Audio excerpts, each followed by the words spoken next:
বাবা কতদিন যে খুঁজেছি এই মাছ, অনেক দিন পরে বাজারে পাওয়া গেল। এই মাছটা পেয়ে আর ছাড়াছাড়ি কেন, একদম সঙ্গে সঙ্গে কিনে বাড়িতে নিয়ে এলাম। আর এটা রান্না করতেও খুব ভালো, খেতে তো অসাধারণ। আপনারা কী নামে ডাকেন জানি না, তবে আমরা বলি বাচা মাছ।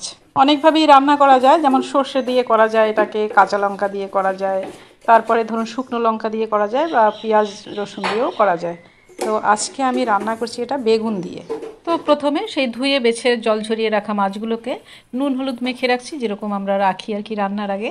আর যেহেতু এই মাছেও আঁশ নেই, তাই একটু কাঁচা তেল দিয়ে নিলাম যাতে না ফাটে।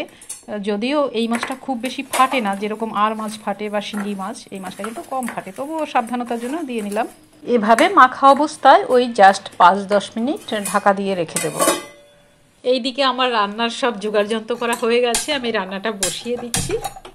সর্ষের তেল ব্যবহার করছি। মাছ রান্নায় মনে হয় সর্ষের তেলটাই খুব ভালো যায়।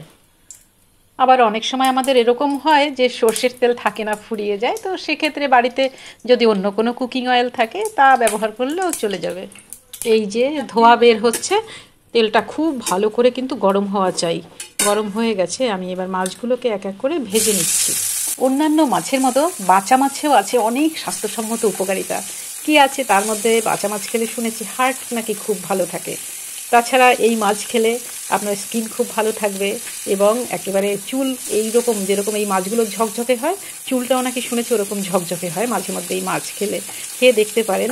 তাছাড়া যেটা ভালো থাকে সেটা হচ্ছে আমাদের চোখের দৃষ্টিশক্তি। কিন্তু মুশকিল হচ্ছে ওই যে সবসময় বাজারে পাবেন না, খুঁজে খুঁজে। আগেই মাছ প্রচুর ছিল, এখন তো ভালো ভালো মাছ প্রায় হারাতে বসেছে, তাই না? তাই মাঝে সাঝে চোখে পড়লে আর ছাড়াছাড়ি কেন। আর আজকে আমি খুব একটা বেশি দাম দিয়েও কিনিনি, এটা মাত্র 250 টাকা করে কিলো নিয়েছে। কখনো কখনো তো আরও চড়া দামেও বিক্রি হয়, যেমন ধরুন 400, 500, 600, এমনকি 700 টাকাও শোনা যায়।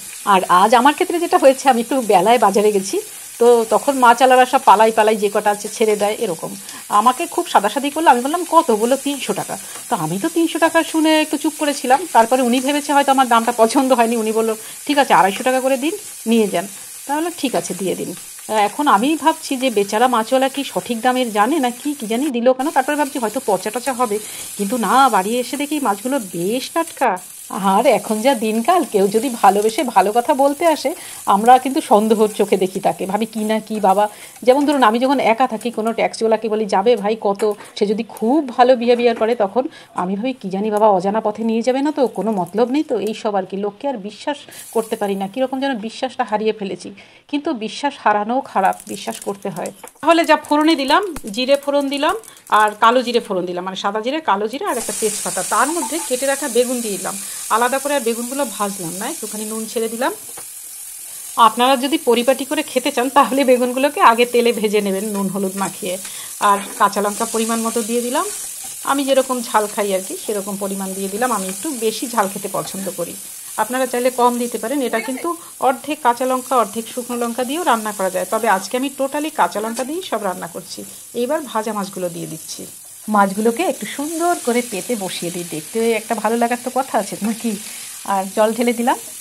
অনেকে অবশ্য জলটা আগে দেয়, তারপর ফুটে উঠলে মাছগুলো দেয়, সেটাও করা যায়, কিন্তু আমি এইভাবে করতেই ভালোবাসি বেশি। দর্শক বন্ধু, ঝোলটা প্রায় হয়ে এসেছে, মানে অফ ক্যামেরায় আমি অতক্ষণ ধরে আপনাদের দেখাইনি, তো এই হয়ে এসছে। তখন আমি দিলাম অল্প কিছু ধনে পাতা, ছিল ধনে পাতা একটু কম হয়ে গেছে, আর একটু হলে খুব ভালো হতো। এই মুহূর্তে আমার কাছে নেই, যেটুকু আছে তাই দিয়ে একটু নমো করে কাজ সেরে দিলাম, জাস্ট একটু গন্ধ এলেই হবে। আর যদি রান্নাটা ভালো লাগে একটা লাইক করবেন অবশ্য, এটা আমার অনুরোধ আপনাদের কাছে। ভালো থাকবেন।